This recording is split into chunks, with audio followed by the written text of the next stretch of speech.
चक्रवर्ती सम्राट महाराज भर्तृहरि जब युवावस्था को प्राप्त हुए तो युवावस्था में सबके हृदय में भोगाकर्षण होता है। सबको अच्छा लगता है, सुंदर पति हो, सुंदर पत्नी हो, सुंदर महल हो, खूब भोग सामग्री हो, हमारी आज्ञा पालन करने वाले सेवक हो, आदि आदि। जितना तुम सोच सकते हो उससे बहुत अधिक महाराज भर्तृहरि जी के पास था, क्योंकि चक्रवर्ती उसे ही कहते हैं। भूमंडल में एक छत्र राज, जहां से सूर्य उदय होता है और जहां सूर्य अस्ताचल को जाते हैं वहां तक उनका एक छत्र स्वामित्व। छोटे भाई विक्रमादित्य महान बलशाली, महान बुद्धिमान, कुछ कमी नहीं। भर्तृहरि जी के हृदय में स्त्री के प्रति आकर्षण पैदा हुआ, सर्वसामर्थ्यशाली थे। आदेश किया विश्व की सबसे सुंदर राजकुमारी को हमारे पास पत्नी के रूप में वर्ण करने के लिए लाया जाए। कौन नहीं चाहेगा ऐसे सम्राट, ऐसे सुंदर वैभवशाली राजा को अपना पति बनाना। एक पिंगला नाम की बहुत सुंदरी युवती को वर्ण किया भर्तृहरि जी ने, और मन में विचारा कि आखिरकार भोगों में क्या सुख, इसके लिए मुझे एकांत चाहिए। विक्रमादित्य से कहा आप राज्य शासन को संभालिए जब तक हम अनुभव नहीं कर लेते। महल में किसी भी तरह की राज दरबार की बात लेकर कोई ना आवे, मुझे स्वतंत्र छोड़ दिया जाए। राजाज्ञा, संपूर्ण भोगों की बाहुल्यता महल में। क्या कभी आग में धीरे धीरे घी डालने से आग शांत होती है क्या? ऐसे ही भोगों को भोगने से कभी कामाग्नि शांत थोड़ी होती है, और भड़कती है। अगर सुख हो तो विश्राम मिल जाए। एक दिन पिंगला काफी समय व्यतीत होने के बाद वो अपनी महल की पीछे खिड़की से झांक रही थी। पीछे अश्वशाला थी, वहां घोड़ों की रक्षा और सेवा कराने वाला अश्वपति अपने सेवकों के द्वारा घोड़ों की देखरेख, उनकी सेवा कराता था। बहुत ही हष्ट पुष्ट जवान। पिंगला देखकर आसक्त हो गई, एकांत में मिलने लगी।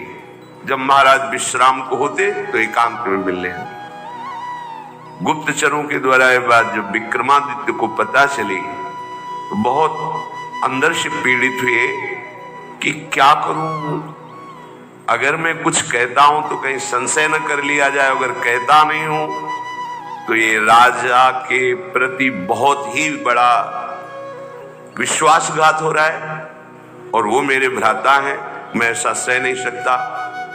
एकांत में मिलने की प्रार्थना की। बहुत प्रवीण थी पिंगला, समझ गई। महाराज ने कहा आज मेरा भाई मेरे से मिलना चाहता है, पता नहीं क्या समस्या है। उनका मुझे पता है, जाइए पहले आप पूछ कर आइए। राजा को आश्चर्य हुआ, मेरे तक बात नहीं पहुंची, इसको पता है। बहुत प्रवीण थी, पर विषयों में प्रवीणता कोई प्रवीणता नहीं कहलाती। प्रवीणता तो विषयों के त्याग की होनी चाहिए। बुद्धिमत्ता गड्ढे में गिरने की नहीं होती, बुद्धिमत्ता उससे निकलने की होती है। विक्रमादित्य ने कहा कि मेरी बात पर विश्वास किया जाए महाराज, जो महारानी पिंगला है इनका चरित्र ठीक नहीं है, ये अश्वपाल से संबंध रखती हैं, ऐसा मुझे गुप्तचरों के द्वारा पता चला है। आवेश में अंदर गए। रानी ने कहा हम बता रहे हैं। वो क्या बता रहे होंगे? वो यही बता रहे होंगे कि अश्वपाल से हमारा गलत संबंध है। ये तुम्हें कैसे? मुझे पता है। कैसे पता है? देखो हम आपको प्रमाणित नहीं करती, पर आपके भाई चरित्रहीन है। नहीं, इसका प्रमाण चाहिए। आप ऐसे पवित्र भाई के ऊपर ऐसी बात नहीं लगा सकती। तो धन दे करके किसी राज सैनिक को अपने अनुकूल करके किसी एक सदगृहस्थ परिवार को इस बात पे राजी किया कि तुम सभा में कहो कि हमारे बहू को ये राजपद पर होने पर गलत दृष्टि रखते हैं, गलत आचरण करते हैं, नहीं तो तुम्हारे पूरे परिवार को मरवा दूंगी। और महारानी पद में है, अगर ऐसा बोला तो सब सुख सुविधाएं आपको दे देंगी। वो बेचारा राज भय के कारण ऐसा ही बोला। महाराज की आसक्ति थी पिंगला में, भर्तरी जी की। उन्होंने बिना कुछ विचारे पिंगला की सलाह से और वो प्रमाण सदगृहस्थ जो बोला उससे उन्होंने विक्रमादित्य का राज निष्कासन आदेश कर इन्हें राज्य से बाहर कर दिया जाए, कभी हमारे सामने ना आए, हमारा ऐसा धर्महीन भाई नहीं हो सकता। विक्रमादित्य ने समझाने की कोशिश की लेकिन उनको समझ में नहीं आया। अब तो स्वतंत्रता, लेकिन जो धर्म युक्त होता है भगवान उसकी रक्षा करते हैं। एक ब्राह्मण तपस्या कर रहा था धन लाभ के लिए। देवराज इंद्र प्रकट हुए और उन्होंने कहा कि ये लो अमृत फल, और अंतर्ध्यान हो गए। ब्राह्मण ने कहा वैसे ही दरिद्र हूं, भूखे मर रहा हूं, अमर होके क्या करूंगा, मुझे तो धन चाहिए था। तो चलो विचार आया भगवत प्रेरणा से कि ये फल हम महाराज भर्तरी जी को दे देते हैं। अगर धर्मात्मा राजा बहुत काल तक अमर रहेगा तो प्रजा सुखी रहेगी। राज दरबार में तपस्वी ब्राह्मणों के लिए कहीं कोई रोक टोक नहीं थी। वो गए महल में मिलने की आकांक्षा की, तुरंत आदर सहित महाराज भर्तरी उपस्थित थे, आज्ञा कीजिए। और उनका हमने तपस्या की थी धन प्राप्ति के लिए, पर मिला ये मुझे अमृत फल, क्या करूंगा अमर होकर, वैसे ही गरीब हूं। हमारी इच्छा है कि आप जैसे धर्मात्मा राजा यदि अमर रहेंगे तो प्रजा का पुत्रवत पालन करेंगे, और मुझे धन चाहिए तो आप धन दिला दीजिए और ये अमर फल ले लीजिए। अविश्वास की कोई गुंजाइश नहीं थी क्योंकि तपस्वी ब्राह्मण थे। महाराज भर्तरी ने आदेश किया जितना ये धन चाहे इनको दे दिया जाए। अमर फल लेकर एकांत में विचार किया कि मेरा संपूर्ण मन तो पिंगला में लगा हुआ है, मैं अमर होकर क्या करूंगा। यदि पिंगला अमर हो जाए तो जब तक जीवित रहूंगा ये हमारे साथ रहेगी। पिंगला को बुलाया और कहा महारानी ये फल खा लीजिए, हमारे देश के ब्राह्मण की तपस्या से ये अमर फल मिला है, इससे तुम मरोगी नहीं, अमर हो जाओगी। उनका आपको पता है कि अमर फल ऐसे नहीं पाया जाता, स्नान आदि करके देवार्चन करके हम पालेंगे, दे दीजिए। ले लिया। पिंगला ने विचार किया कि अगर मेरा मित्र अश्वपाल अमर हो जाए तो फिर हमारा मिलन होता रहेगा। एकांत में जब अश्वपाल मिला तो उसको अमर फल दे दिया कि तुम पालो इसे। उसने भी कहा हम पालेंगे, लेके चला गया। और उसकी परम आसक्ति थी महाराज के दरबार की नर्तकी वैश्या से। नवयुवती अत्यंत सुंदर। उसने उस वैश्या को बुलाया अश्वपाल ने और कहा कि अमर फल मुझे प्राप्त हुआ है, मैं अमर होके क्या करूंगा, मेरी आसक्ति तो तुम्हारे में है, तुम इसे पालो, अमर हो जाओगी। तो जब तक मैं जीवित रहूंगा तुम्हें देखता रहूंगा, तुमसे मिलता रहूंगा। वैश्या ने फल ले लिया। वैश्या ने विचार किया मैं जिस दरबार की नर्तकी हूं तो अमर होकर क्या करूंगी, नाचती ही तो रहूंगी। अगर मेरा महाराज अमर रहे तो अच्छा रहेगा। नर्तकी ने उनके निज महल के अंगरक्षक से कहा कि मुझे महाराज से मिलने की प्रार्थना की जाए और मिलाया जाए। महाराज कृपा करके मिले, क्या बात है। तो उनका मैं आपके दरबार की नर्तकी हूं, मुझे अमर फल मिला है, मैं आपको देना चाहती हूं। होश उड़ गए महाराज के, वही अमर फल।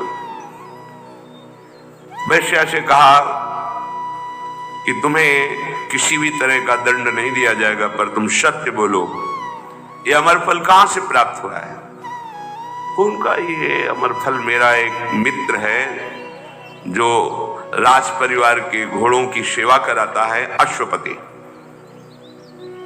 उसने हमें दिया है। और वो महल के पीछे ही था अश्वशाला।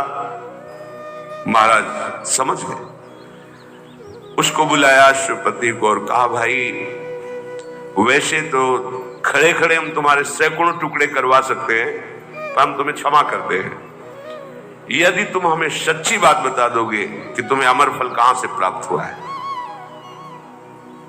डरते हुए भयभीत होकर उसने कहा महारानी पिंगला ने दिया है। होश हो गए। ओहो, मुझ चक्रवर्ती सम्राट से ये तृप्त नहीं है, अश्वपाल से आसक्ति, अश्वपाल महारानी पिंगला से आसक्त नहीं है, वैश्या से। धिक्कार है इस काम को। सभा में कलम पधार रहे ऐसी घोषणा कर दी जाए और गुप्तचरों को भेजा कि विक्रमादित्य जहां भी किसी भी जंगल में कहीं भी खोज कर लाए जाए, हम उनसे क्षमा याचना करेंगे। वो मेरे भाई हैं, मेरे से गलती हो गई। गुप्तचरों को पहले से ही पता था कि वो कहां हैं। विक्रमादित्य को भी बुलाया गया सभा में। भर्तृहरि जी पहुंचे और कहा पिंगला को उपस्थित किया जाए। राज आज्ञा, तुरंत पिंगला जी को उपस्थित किया गया।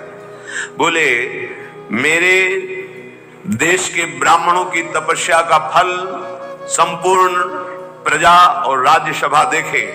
मैं अपनी तलवार से रानी का गला काटूंगा, पर वो मरेगी नहीं, क्योंकि इसने अमृत फल खाया है। और तलवार खींचा, जे ही प्रहार करो, चीख पड़ी, नहीं महाराज रुकिए। क्यों? तुम्हें संशय है? अमृत फल मिथ्या नहीं हो सकता। उनका मैंने पाया नहीं। क्या किया? अश्वपाल को दे दिया, क्योंकि मेरी आसक्ति अश्वपाल। कुछ न किसी से फिर नहीं बोले। राज मुकुट सिंहासन पर रखकर और कहा विक्रमादित्य तुम इसका पालन करना, मैं ऐसे निकृष्ट संसार का आश्रय नहीं लूंगा। धिक्कार है। कैसा ये काम है जो मुझ चक्रवर्ती सम्राट से ये पिंगला तृप्ति का अनुभव नहीं कर पाई, विश्राम नहीं मान पाई। ये अश्वपाल से, अश्वपाल महारानी से नहीं, एक वैश्या से। धिक्कार इस काम की वृत्ति को, धिक्कार इस झूठे संसार के प्यार को। और घोर वैराग्य में जीवन व्यतीत किया और भगवान शंकर का साक्षात्कार करके ये वरदान मांगा कि कभी मुझे सम्मान से भिक्षा भी ना मिले, क्योंकि ये सम्मान ही संसार के राग को पुष्ट करता है।